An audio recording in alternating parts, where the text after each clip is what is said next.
नमस्कार विद्यार्थी मित्रांनो, आज आपण घटक चाचणी प्रथम नमुना घटक चाचणी इयत्ता 11वी विषय मराठी, वेळ 1 तास 25 गुणांसाठी असलेली घटक चाचणी प्रथम घटक चाचणी 2022-23 ही पाहणार आहोत। चला पाहूया। घटक चाचणी विभाग 1 25 गुणांसाठी, विभाग 1 गद्य 8 गुणांसाठी प्रश्न विचारले जातात। त्यामध्ये पहिला आपण कृती 1 अर्थ स्पष्ट करा। दुधाने तोंड पोळल्याने ताक फुंकून पिणे पुस्तकाला माहेरी आल्यासारखे वाटते। तर इथे ग्रंथप्रेमी पुस्तक देताना केलेल्या सूचना लेखकाला अपमानकारक वाटल्या नाहीत, कारण लिहायचे सूचनेनुसार 1 मध्ये। त्यानंतर दुसरं लिहायचं आहे, प्रत्यक्ष परमेश्वर आला तरी त्याला पुस्तक द्यायचं नाही असा पुस्तक प्रेमीने निश्चय केला, याचं कारण लिहायचं आहे। तर 1 गुणांसाठी। यानंतर विद्यार्थी मित्रांनो उतारा दिलेला आहे पहा। काही पुस्तकं आपल्याला झपाटून टाकतात, अंतःकरण भारावून प्रचंड खळबळ उडून देण्याची त्यांच्यात शक्ती असते। अशी पुस्तकं कथा विसरता येत नाहीत। दीर्घकाळ टिकणाऱ्या सुगंधाप्रमाणे ती पुस्तकं मनात दरवळत राहतात। उत्तम साहित्य कृतीचं वाचन करत राहणे यासारखं दुसरं उत्तेजक आणि आनंददायक काही असेल का? मॅकबेथ आणि लिंग लिअर या नाटकातले काही संवाद इतके काव्यात्मक, इतके अर्थगर्भ आणि इतके भावस्पर्शी आहेत की प्रत्येक वाचनाच्या वेळी अधिक उत्कट अनुभूती देत राहतात। अशा वाचनाची नशा ओरसते। सुखाविषयीच्या माझ्या कल्पनेतून पुस्तक वगळली असं, पण पैसा आणि माणसं यांच्यापेक्षा पुस्तक कधीच विश्वासघातकी नाहीत। त्यांना स्पर्श करण्याचा अवकाश भावनांनी आणि विचारांनी ओसंडणार आपलं अंतःकरण ते उघड करतात। माझ्या अंतःकरणात या थोर लेखकानं साठवलेलं हे भांडार तुझंच आहे, जे आवडेल ते खुशाल घेऊन जा असंच जणू पुस्तक सांगत असतं। पुस्तकावर अत्यंतिक प्रेम करणारी माणसं मी पाहिली आहेत। आपल्या कपाटात जीवापाड जपून ठेवलेलं पुस्तक दुसऱ्याला देताना ती अगदी व्याकुळ झालेली आहेत। एकदा का एखाद्या ग्रंथप्रेमी वाचकाकडून 2 दिवसासाठी एक पुस्तक मी वाचायला आणलं होतं। ते देताना तो ग्रंथप्रेमी मला काकुळतीने सांगत होता, अतिशय काळजीपूर्वक वापरा, दुसऱ्याच्या हाती देऊ नका, पुस्तकाची पानं मुडपू नका, कोणताही मजकूर पेन्सिलने किंवा शाईने उल्लेखित करू नका, वरचं कवर काढू नका, तिसऱ्या दिवशी कटाक्षाने मला पुस्तक परत करा असं त्यांनी सांगितलं होतं। म्हणजे या उतार्याच्या आधारे आपल्याला त्या सूचना मला अपमानकारक वाटल्या नाहीत। हातात पडलेल्या कोणत्याही पुस्तकाशी निर्दय चाळा करणारे अनेक पुस्तक शत्रू मी पाहिले आहेत। त्यांच्या हिशोबी छापलेले एक चोपडं म्हणजे पुस्तक। त्याला कसलं महत्त्व द्यायचं? पुस्तकाचा उपयोग तरी किती? भूक लागल्यावर ते शिजवून थोडंच खाता येतं। वेडे लोक वाङ्मयात अनेक रस असतात असं म्हणतात।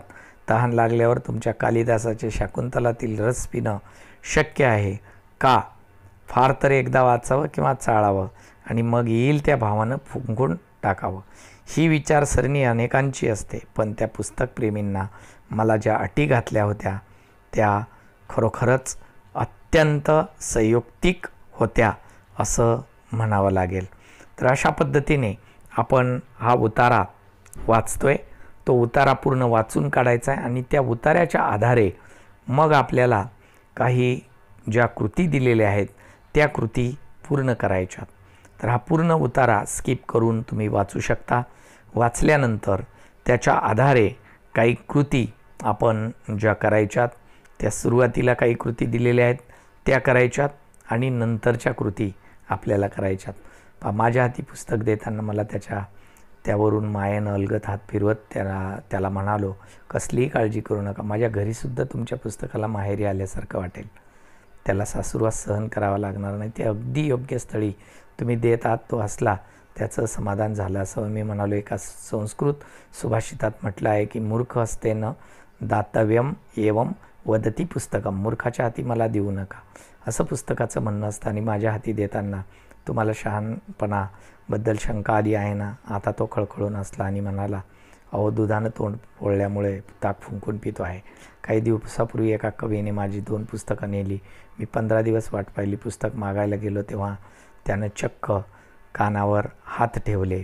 अशा पद्धतीचा हा खूप मोठा उतारा आहे, तो पूर्ण वाचायचा आहे आणि त्या उतार्यावरून मग तुम्हाला काही कृती पूर्ण करायच्या आहेत, तेव्हा हा उतार्याचं वाचन पूर्ण करा आणि शेवटपर्यंत यावर दिलेल्या ज्या कृती आहेत त्या पाहायच्यात विद्यार्थी मित्रांनो, आणि नंतरच आपल्याला त्या कृती पूर्ण करायच्यात.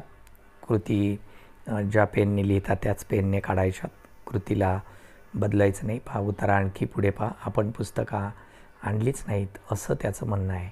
आता काय करणार, पुस्तकं गिळंकृत करणार म्हणजे माझ्या दृष्टीने भयानक प्रकार आहे. तेव्हापासून मी ठरवून टाकलं की प्रत्यक्ष परमेश्वर आला तरी त्याला पुस्तक द्यायची नाही. माझी पुस्तकं हीच माझी अपत्य.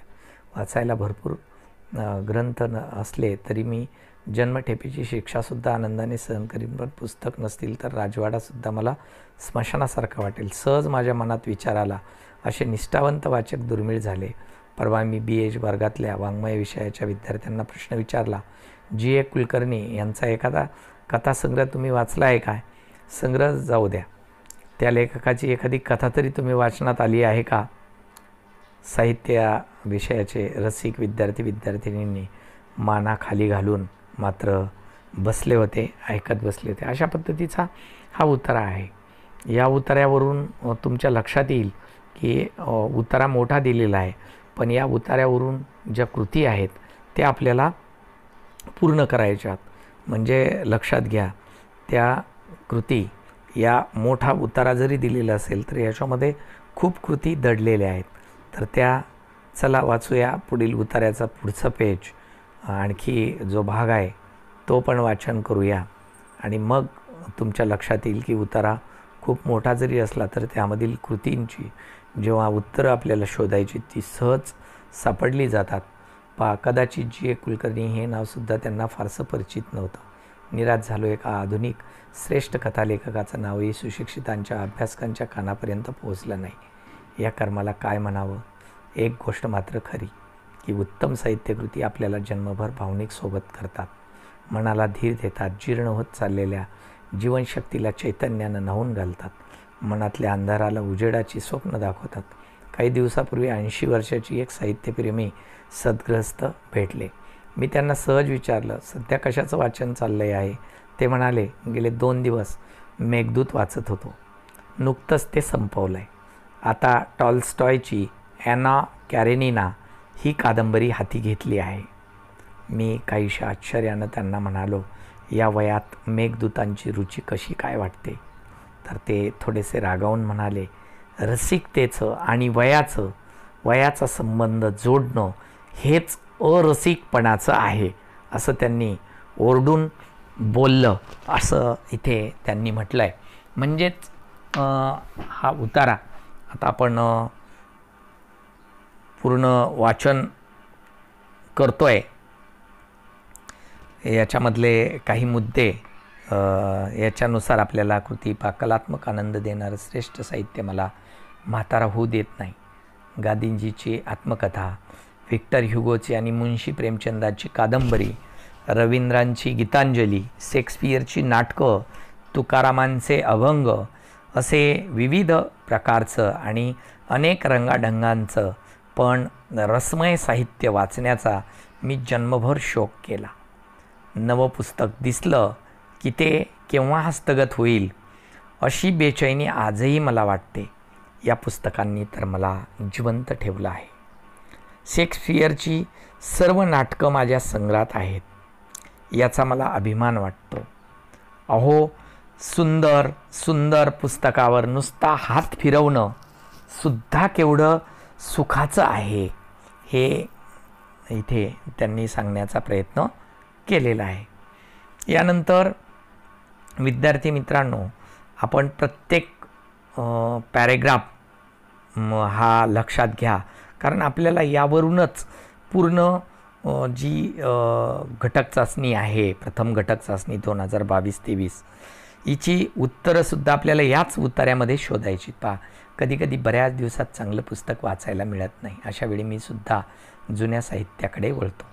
खरं सांगायचं तर साहित्यात जुनं आणि नवं असं काही नसतंच. केवळ काळाच्या अपेक्षेने शब्द बदलत असतात. ज्ञानेश्वरांचे अभंग कोणत्या अर्थाने जुने आहेत आणि कुसुमाग्रजांची कविता कोणत्या दृष्टीने नवी आहे, आपल्या सोयीसाठी आपण हेही शब्द बदलत असतो. यावरून प्रश्न 4 दिलेला आहे. स्वमत. पुस्तकाविषयीचा लेखकाचा दृष्टिकोन तुमच्या शब्दात लिहा किंवा अभिव्यक्ती दिलेली आहे पहा, उत्तम साहित्यकृती आपल्याला जन्मभर भावनिक सोबत करतात, हे विधान सोदाहरण स्पष्ट करा. तर विद्यार्थी मित्रांनो, इथे ज्या 2 स्वमत किंवा अभिव्यक्ती दिलेल्या आहेत 4 गुणांना, हे किंवाला आहे, दोन्हीपैकी एक लिहायचं आहे आणि 4 गुण इथं तुम्हाला प्राप्त होणार आहेत, हे लक्षात ठेवायचं आहे. म्हणजे पुस्तकाविषयीचा लेखकाचा जो दृष्टिकोन आहे तो तुमच्या शब्दात लिहायचा आहे. किंवा उत्तम साहित्यकृती असते ती आपल्याला जन्मभर भावनिक सोबत करतात का, हे विधान तुम्हाला सोदाहरण स्पष्ट करायचं आहे. असं दोन्हीपैकी एकावर लिहायचं आहे. यानंतर विभाग 2 मध्ये पद्य आहे 6 गुणांसाठी. पुढील उतारा वाचायचा आहे पद्याचा आणि त्याच्यानुसार काही कृती विचारलेल्या आहेत. पहिली कृती आहे पहा, योग्य पर्याय निवडून वाक्य पूर्ण करा. हिरवे धागे म्हणजे टिंबटिंब, हिरव्या रंगाचे सूत, हिरव्या रंगाचे कापड, हिरव्या रंगाचे गवत, ताजा प्रेमभाव. तर यापैकी जो योग्य पर्याय असेल तो योग्य पर्याय आपल्याला समोर लिहायचा आहे. तो तुम्हाला योग्य पर्याय 1 गुण प्राप्त करून देणार आहे. त्यानंतर आणखी 1 गुणांची कृती इथे विचारलेली आहे, तीसुद्धा आपण पाहणार आहोत. सर्वप्रथम आपण 1 गुणांची कृती इथे पाहतोय. हिरवे धागे म्हणजे 1, 2, 3, 4 मधलं हिरवे धागे म्हणजे ताजा प्रेमभाव, हे उत्तर त्याचं योग्य आहे. तर अशाप्रमाणे आपण 1 गुण इथे प्राप्त होईल आपला. यानंतर आपल्याला प्रश्न 2 पाहिल्यानंतर आपल्याला प्रश्न 2 मधील जो पुढचा आहे की सांग धरावा कैसा पारा म्हणजे पाऱ्यासारखा निसटणारा अनुभव, हातातून निसटणारा पारा, पाऱ्यासारखा चकाकणारा की पाऱ्यासारखा पारदर्शक असलेला. सांग धरावा कैसा पारा म्हणजे, सांग धरावा कैसा पारा म्हणजे कसा, हे उत्तर तुम्हाला त्यामधून लिहायचं आहे. खाली 4 मधून त्याला सुद्धा तुम्हाला 1 गुण इथे प्राप्त होणार आहे. तर म्हणजे अर्ध्या गुणांना दिलेल्या ह्या कृती आहेत, त्या दोन्ही कृती तुम्ही पूर्ण करायच्यात, 1 गुण तुम्हाला इथे प्राप्त होईल. यानंतर विभाग 2 पद्य आहे 6 गुणांसाठी. पुढील उतारा वाचायचा आहे आणि दिलेल्या सूचनेनुसार कृती करायच्यात. तर एका वाक्यात आहे पहा 1 गुण. डोळ्यांना कवीने दिलेली उपमा कोणती, हे एका वाक्यात मध्ये तुम्हाला उत्तर लिहायचं आहे याचं. की दुसरे आहे अनोळख्याने हा शब्द कोणासाठी वापरला आहे, तर याचं एक उत्तर लिहायचं आहे. यानंतर प्रस्तुत आपण अगोदर कविता वाचूया. दवात आलीस भल्या पहाटी, कविता ही आहे बासी मर्ढेकरांची. चला वाचूया बासी मर्ढेकरांची दवात आलीस भल्या पहाटी ही कवितेचं आपण वाचन करूया. तर वाचन करा, पॉज करून व्यवस्थित वाचन करा, कारण दिसायला थोडं अस्पष्ट दिसेल तुम्हाला लहान अक्षरांमध्ये. त्याचं पूर्ण वाचन करा आणि कवितेचं वाचन केल्यानंतर त्यानुसार मग आपल्याला काय करायचं आहे, कविता वाचन झाल्यानंतर आपल्याला त्या कवितेचं वाचन झाल्यानंतर त्यानुसार त्या कृती पूर्ण करायच्या. तर इथे कवितेचं वाचन करा.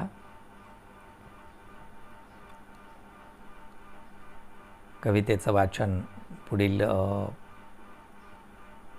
याचं वाचन केल्यानंतर पुढील पेजचं वाचन करा कवितेचं. बासी मर्ढेकरांची ही कविता आहे. पूर्ण कविता दिलेली आहे, पॉज करून तुम्ही वाचन करू शकता. या कवितेचं वाचन झाल्यानंतर विद्यार्थी मित्रांनो खाली काही कृती दिलेल्या आहेत. प्रश्न 2 दिलेला आहे पहा. अभिव्यक्ती किंवा रसग्रहण 4 गुणांसाठी आहे. अभिव्यक्ती प्रस्तुत प्रेम कवितेचे तुम्हाला जाणवलेलं वेगळेपण स्पष्ट करायचं आहे, किंवा दवात आलीस भल्या पाटी या कवितेचं रसग्रहण करायचं आहे पहा. किंवा आहे 4 गुणांसाठी ही कृती विचारलेली आहे. तर त्यानंतर प्रश्न 2 झाल्यानंतर 4 गुणांचा आपल्याला पुढील कृती पाहायची, ती दिलेली आहे. याचा सराव करायचा आहे विद्यार्थी मित्रांनो. उपयोजित लेखन विभाग 3 आहे. उपयोजित लेखन 5 गुणांसाठी खालील कृती करायची पहा. सूत्रसंचालकांच्या व्यक्तिमत्वाची वैशिष्ट्ये लिहायची. 5 गुण तुम्हाला मिळणार आहेत. सूत्रसंचालकांच्या व्यक्तिमत्व कसं असलं पाहिजे, त्याची वैशिष्ट्य, तो कसा असावा, त्याची व्यक्तिमत्वाची वैशिष्ट्य दिलेली आहेत, ती उत्तरामध्ये व्यवस्थित लिहायची. यानंतर विद्यार्थी मित्रांनो, तुम्हाला दुसरा किंवा दिलेला आहे त्याला की वसुंधरा दिनानिमित्त होणाऱ्या वक्तृत्व स्पर्धेची कार्यक्रम पत्रिका तयार करायची. जागतिक वसुंधरा दिन आहे.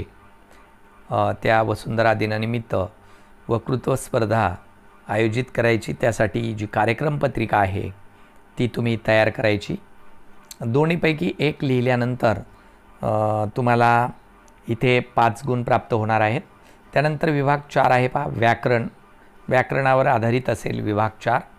6 गुणांसाठी कृती दिलेले असतील. त्यामध्ये प्रश्न 4 मध्ये सूचनेनुसार कृती करा. 2 गुणांसाठी कृती दिलेली आहे पहा. आपल्या भोवती वावरणाऱ्या कोल्ह्यापासून दूरच राहावे या वाक्यातील कोल्हा या शब्दाचा आपण काय करायचं आहे, हे लिहायचं आहे. त्यानंतर घरावरून मिरवणूक गेली या वाक्यातील शब्दशक्ती ओळखायची. कुठली शब्दशक्ती आहे? घरावरून मिरवणूक गेली. अभिधा, लक्षणा की व्यंजना, ती ओळखायची. ती तुम्हाला 1 गुण इथे प्राप्त करून देणार आहे. यानंतर विद्यार्थी मित्रांनो, अशा पद्धतीने 1-1 गुणांच्या 2 कृती झाल्यानंतर आपल्याला पुढे जी कृती दिलेली आहे ती पाहायची. की प्रश्न 4 झाल्यानंतर 2 गुणांसाठी 2 कृती दिलेल्या आहेत. तिसरी पण त्यामध्ये दिलेली, मी एक लांडगा पाहिला या वाक्यातील शब्दशक्ती ओळखा. व्यंजना, अभिधा आणि लक्षणा. तर याच्यामधील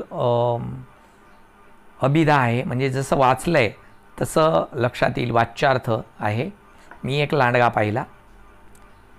तर अशा पद्धतीने 3 पैकी 2 कमीत कमी तुमच्या योग्य येणं गरजेचं आहे, म्हणजे तुम्हाला तिथे 2 गुण प्राप्त होणार आहेत. यानंतर विद्यार्थी मित्रांनो, विभाग 4 व्याकरणमधील पुढची कृती दिलेली आहे. 4थी पहा. समाजातील असले साप ठेचलेच पाहिजेत या शब्दातील शब्दशक्ती आपल्याला तिथून पुढची लिहायची. की समाजातील असले साप ठेचलेच पाहिजेत या वाक्यातील शब्द, लक्षणा, व्यंजना, अभिधा यापैकी शब्दशक्ती ओळखून तुम्हाला लिहायची. यानंतर तुम्हाला पुढील आहे की पुढील जो कृती विचारलेली आहे व्याकरणिक, की व्याकरण ही कृती आहे की खालील उदाहरणातील काव्यगुण ओळखायचा आहे. खरा तो एकची धर्म जगाला प्रेम अर्पावे यामधील कुठला काव्यगुण आहे तो ओळखायचा आहे. म्हणजे जे काव्यगुण आहेत प्रासाद, माधुर्य आणि ओज याच्यामधील कुठला आहे तो काव्यगुण इथे ओळखून लिहायचा आहे. तो तुम्हाला 1 गुण प्राप्त करून देणार आहे. त्यानंतर पहा पुढच्या याच्यामध्ये पण काव्यगुण ओळखा. आता उठवू सारे रान, आता पेटवू सारे रान, शेतकऱ्यांच्या राज्यासाठी लावू पणाला प्राण यामध्ये कुठला काव्यगुण आहे? प्रासाद, ओज की कुठला आहे तो तिथे लिहायचा आहे. तर अशा पद्धतीने तुम्हाला लिहिल्यानंतर पुढची जी कृती प्रश्न 4 पाहिल्यानंतर पुढची जी कृती आहे व्याकरणामधील ती आता आपण पाहूया. की प्रश्न 4 ही आहे की शब्दातील उच्चार साधर्म्यावरून कृती करायची.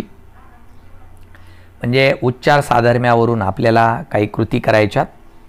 4 आणि 4 म्हणजे 4 ही संख्या आहे आणि 4 याचा सुद्धा अर्थ वेगळा आहे. त्यानंतर खोड, झाडाचं खोड आणि खोड म्हणजे लत, सवय असं सुद्धा वेगवेगळे अर्थ होतात. त्यानंतर विभाग 4 व्याकरणावर आधारित कृती आहे. काळाचं नाव लिहायचं आहे कंसातील क्रियापदांचे योग्य रूप वापरून. पहा, काल झालेल्या निबंध स्पर्धेत मी उत्तम निबंध लिहिला हे रूप येईन, लिहिला, आणि भूतकाळी रूप आहे. त्यानंतर पुढचं पहा, दुसरं विचारलेलं पाहिजे, हे बघ आनंद, उद्या तू सहलीला जा. सहलीला जायचे, उद्या तुला सहलीला जायचे असल्यामुळे लवकर उठणे, म्हणजे हे भविष्यकाळी रूप इथे महत्त्वाचं आहे. म्हणजे काळाचं नाव पण लिहायचं आहे भविष्यकाळ, आणि त्याचे क्रियापदाचे रूपसुद्धा आपल्याला त्यानुसार वापरायचं आहे. त्यानंतर पुढील वाक्य दिलेलं आहे पहा, भविष्यात मी कधीतरी विमानातून प्रवास करणार आहे. आणि करणार म्हणजे हे भविष्यकाळी आहे. हसणे हा मनुष्य स्वभाव आहे, वर्तमानकाळी आहे. म्हणजे इथे वर्तमान काळातलं शाक्य म्हणजे सततचं विधानार्थी असेल. त्यानंतर पुढे आपल्याला अशा पद्धतीने आपण 4 कृती केल्यानंतर आपल्याला पुढील घटक चाचणीतील पुढील कृती सोडवायच्यात. विभाग 4 मधील आपण सर्व सोडवलेले आहेत. आपण सर्वांनी शेवटपर्यंत हा लाईव्ह स्ट्रीमिंग रेकॉर्डिंग लेक्चर पाहिला त्याबद्दल आपले सर्वांचे ई झोन मराठी एज्युकेशन चॅनलतर्फे धन्यवाद.